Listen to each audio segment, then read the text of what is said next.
Di episode kemarin kita sudah tahu kalau Ray ketahuan oleh Harry. Kalian penasaran dengan kelanjutan ceritanya? Jadi, tanpa berlama-lama, kita langsung saja ke ceritanya. Kita dilihatkan dengan Ray yang sedang menyerang Harry dengan bertubi-tubi. Harry bergumam, "Kecepatan macam apa ini? Anak ini tidak sekuat ini sebelumnya." Dengan tiba-tiba, Ray menusuk dada Harry. Dan Harry pun langsung menggenggam baju Ray dan langsung menjatuhkan Ray. Harry berkata, "Kamu tidak akan membunuh seseorang karena balas dendam, kan? Ray, aku punya tawaran untukmu.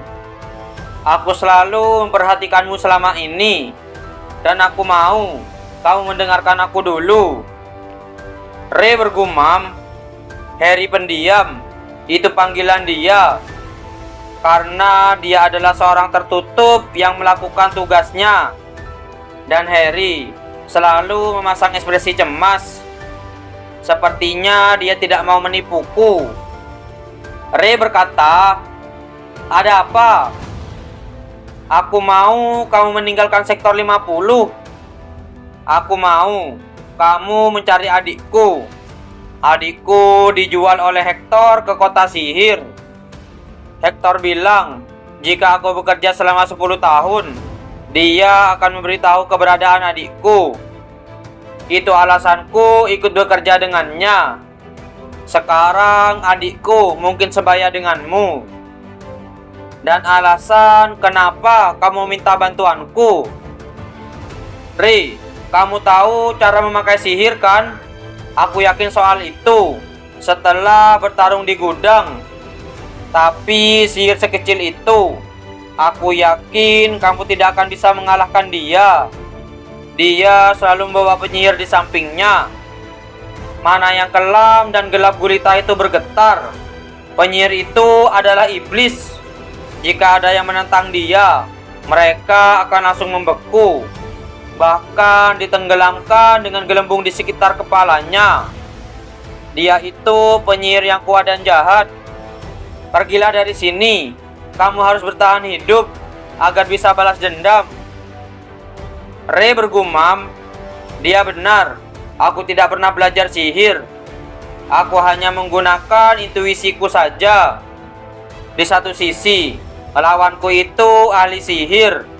Mana mungkin aku bisa menang melawan dia?"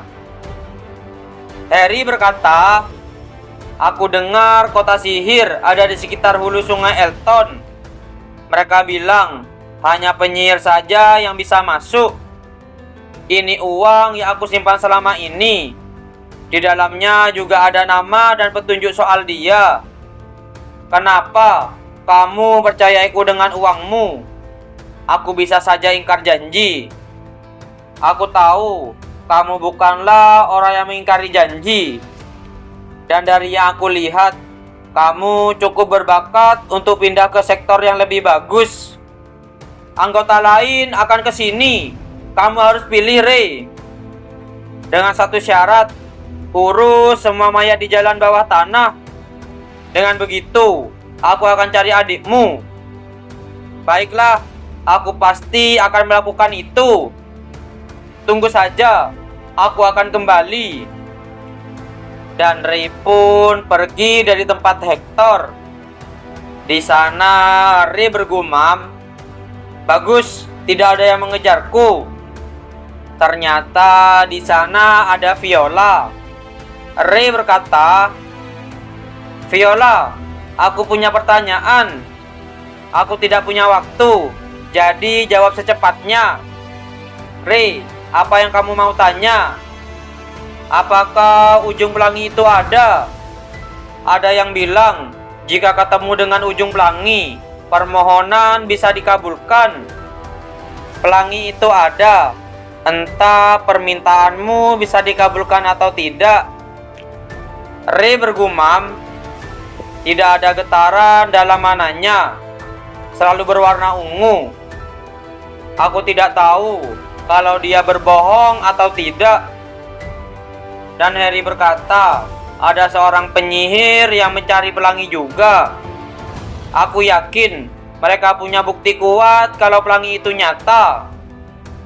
Ray berkata, kalau aku menemukan itu, apakah aku bisa membangkitkan yang mati?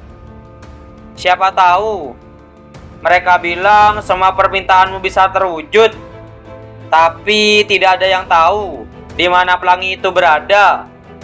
Yang pasti itu jauh sekali. Baik, terima kasih. Setelah itu Ray pun meninggalkan Viola. Kita beralih di pinggiran kota sektor 50. Di sana ada Ray yang sedang bergumam. Tempat yang Neil tulis di kertas ada di sini. Ternyata di sana ada sebuah mobil yang sudah disiapkan oleh Neil. Di saat Ray mau memasuki mobil tersebut, dengan tiba-tiba ada seseorang yang berkata, sepertinya kamu kenal Neil. Apa kamu disuruh untuk membawa mobilnya? Ray bergumam, aku kira sudah tidak ada anak buah Hector. Dan Ray pun langsung memasuki mobil tersebut. Akan tetapi sebelum Ray menutup pintu mobilnya, orang dari Hector menahan pintu tersebut. Dengan tiba-tiba Ray mengeluarkan sihirnya dan lalu menembakkan sihir itu ke arah orang dari Hector. Dan orang itu pun terjatuh. Saat itulah Ray langsung menancap gas pergi dari tempat tersebut. Setelah Ray berjalan cukup jauh, Ray pun berhenti di sebuah tempat.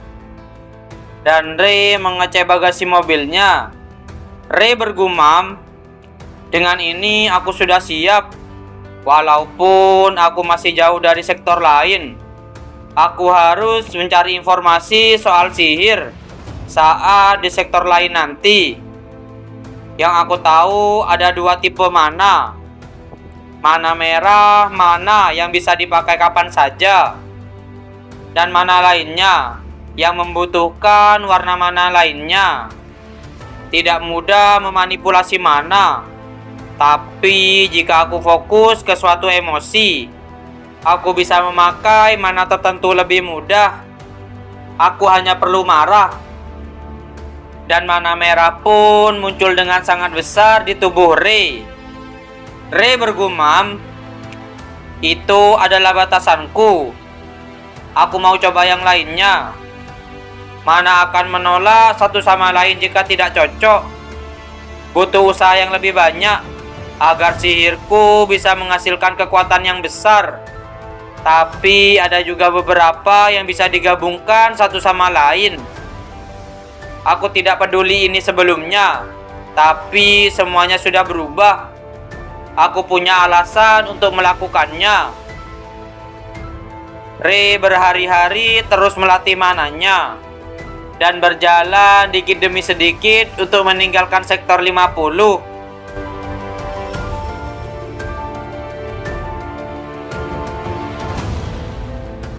Ray bergumam, bisakah aku membuat mana lebih halus?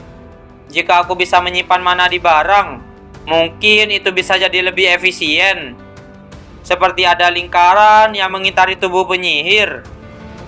Aku akan cari setelah aku masuk sektor 49. Kita beralih di sektor 50.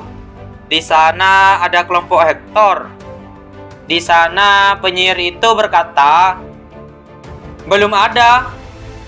Maaf Pak, jika Bapak bisa menunggu sedikit lagi. Janji tetaplah janji.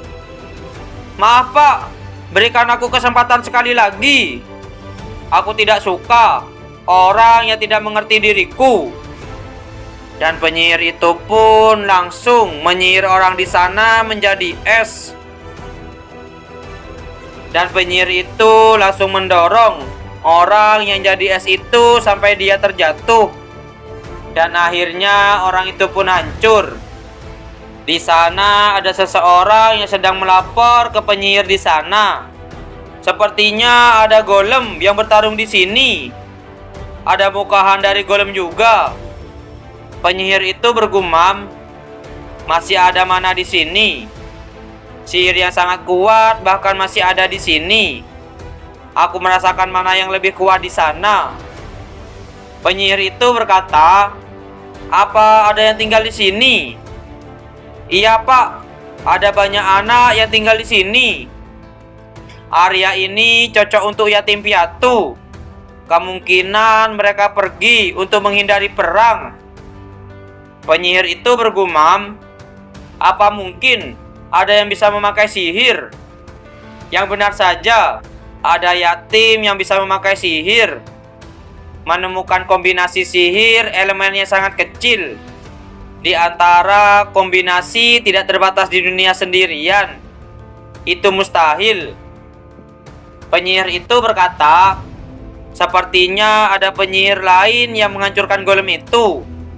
Cari tahu apa yang terjadi. Baik pak. Penyihir itu bergumam, tapi kecil kemungkinan hal yang mustahil itu terjadi. Dia pasti seorang jenius yang bisa menjadi penyihir agung, orang yang belum pernah terlihat sebelumnya. Kita beralih di tempat Ray, dan Ray pun sudah sampai di sektor 49. Ray bergumam, besar sekali. Ini aneh. Tidak ada golem di sini. Apa mereka hanya ada di sektor 50? Setidaknya ada 2 kali lebih banyak jalan dibandingkan di sektor 50. Aku harus segera menemukan lebih banyak informasi tentang sihir, terutama tentang penyihir itu dan lingkaran wadahnya. Itu akan jadi kunci balas dendamku. Aku juga harus menyelidiki warna prismatik dan kota para penyihir. Untuk sekarang, aku masih punya uang dari Harry. Tapi aku tidak tahu seberapa lama perjalanan ini akan berlangsung. Ray melihat toko buku di sana. Toko buku itu bernama Toko Buku Veronica. Ray bergumam, Veronica terdengar seperti nama seseorang. Apa itu toko buku? Aku bisa membaca karena berkat Neil. Aku belum pernah melihat itu sebelumnya. Kota-kota itu penuh dengan berisi huruf. Dengan tiba-tiba ada seorang wanita yang berkata pada Ray, kamu yang memecahkan jendela kan? Kamu datang lagi untuk mencuri bukuku. Pergi sana. Kenapa kamu melakukan ini pada kami? Apakah wanita itu akan menjadi teman Ray? Kalian penasaran?